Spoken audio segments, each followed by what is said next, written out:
Tabe, Berimba Kareba. Mudah-mudahan Anda selalu sehat dan tetap bersemangat. Saatnya Anda menyimak berita Sulawesi Tengah hari ini. Bersama saya, Aurel Lagia. Sejumlah berita aktual dan menarik seputar Sulawesi Tengah telah kami siapkan untuk Anda. Berikut 3 berita utama hari ini. Angin kencang melanda Parigi Motong dan mengakibatkan 10 tiang listrik roboh. 2 pucuk senjata api dan amunisi ditemukan di pinggiran Sungai Poso.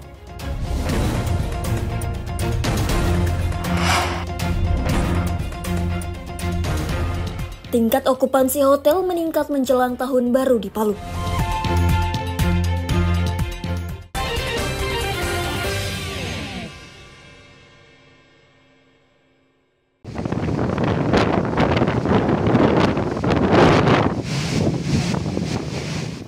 Angin kencang melanda wilayah Kecamatan Parigi Utara, Kabupaten Parigi Motong. Sedikitnya 10 tiang listrik roboh dan menutupi badan jalan di Desa Avolua. Beruntung tidak ada korban jiwa dalam musibah tersebut. Namun arus lalu lintas yang menghubungkan Sulawesi Tengah dengan Gorontalo tersebut lumpuh total. Angin kencang yang melanda Kecamatan Parigi Utara ini terjadi mulai pukul 13.00 WITA. Tiupan angin yang begitu kencang dan lama mengakibatkan 10 tiang listrik roboh. Beruntung saat kejadian berlangsung, tidak ada pengendara yang melintas sehingga tidak menimbulkan korban jiwa. Sejumlah pengendara ketakutan dan memilih tidak melanjutkan perjalanan. Yang listrik yang tumbang ini pada 8, Pak. 8 ya? Ini daerah perusahaan. Kalau daerah di KM 67500 ada juga pohon tumbang. 1 tiang listrik juga. Itu sementara dibersihkan. Kalau yang ini mungkin agak lama sedikit. Berarti untuk sementara jalur Sulawesi ini untuk kendaraan roda 4 putus ya? Kalau bisa dilalui? Sementara setengah mati dilalui, Pak. Kalau sekarang ini mau buka jalur dari masyarakat, coba yang dari bahu jalan ini. Tapi mau dilihat dulu kondisinya, takutnya ada beberapa lubang, jadi kendala juga buat kendaraan roda 4. Kalau roda 2 masih tetap jalan.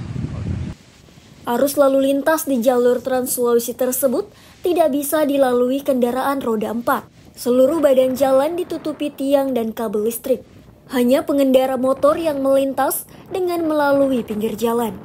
Pihak PLN Kabupaten Parigi Motong saat ini masih berkoordinasi dengan pihak terkait untuk mengangkat kembali tiang-tiang listrik yang roboh tersebut.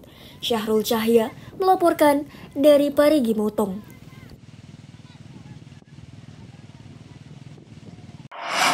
Warga Desa Alitupu, Kecamatan Lore Utara, Kabupaten Poso, dikejutkan dengan adanya penemuan senjata api rakitan dan amunisi Senin siang. Barang berbahaya tersebut ditemukan di aliran sungai oleh warga yang sedang mencari kayu bakar dan memetik buah kakao. Penemuan senpi dan amunisi tersebut bermula ketika 2 warga Desa Alitupu, yakni Hermiati Dolu dan Alfrida Aja, sedang mencari kayu di sekitar aliran sungai yang tak jauh dari kebunnya. Tiba-tiba, ia menemukan sebuah bungkusan plastik berwarna merah yang terikat barat ban dalam. Barang tak dikenal tersebut ditemukan di pinggiran sungai. Karena penasaran, ia membuka bungkusan tersebut dan ternyata berisi 2 pucuk senjata api terdiri dari 1 senjata organik jenis revolver dan 1 senjata rakitan laras pendek serta amunisi berbagai kaliber. Kejadian itu langsung diberitahukan ke suaminya dan kemudian melaporkan ke petugas Babin Kantipmas. Polisi yang menerima laporan tersebut langsung turun ke lokasi kejadian dan mengamankan barang bukti. Selanjutnya dibawa ke markas Komando Polsek Lore Utara. Barang bukti berupa 2 senjata api rakitan, puluhan amunisi aktif berbagai kaliber, dan barang lainnya seperti paku, karet rem sepeda, dan kantung plastik kini diamankan di Mapolsek Lore Utara. Polisi masih menyelidiki pemilik barang berbahaya tersebut. Syamsuddin Tobone melaporkan dari Poso.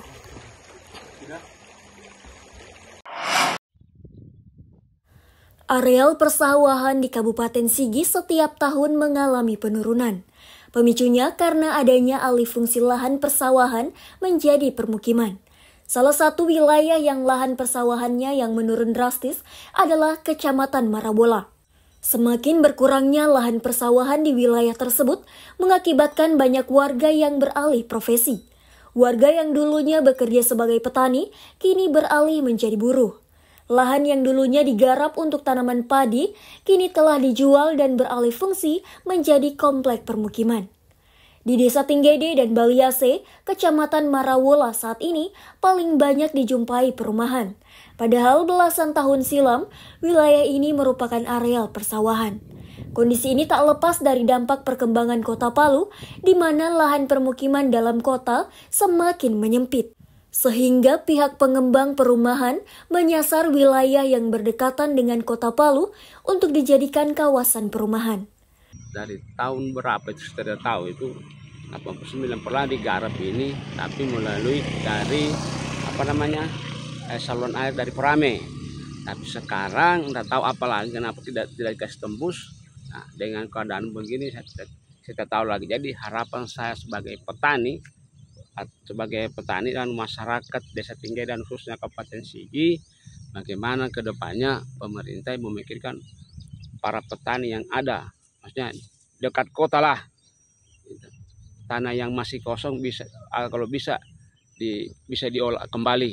Nah, bagaimana caranya pemerintah sebagai masyarakat biasa, kami mohon tanah-tanah yang bisa dimanfaatkan atau sudah dimiliki oleh para pengembang bisa dikasih kembalikan kepada masyarakat biasa begini ya. Penyempitan lahan pertanian jika dibiarkan terus-menerus akan berdampak pada berkurangnya produksi pangan lokal sekaligus berpengaruh terhadap ketahanan pangan masyarakat.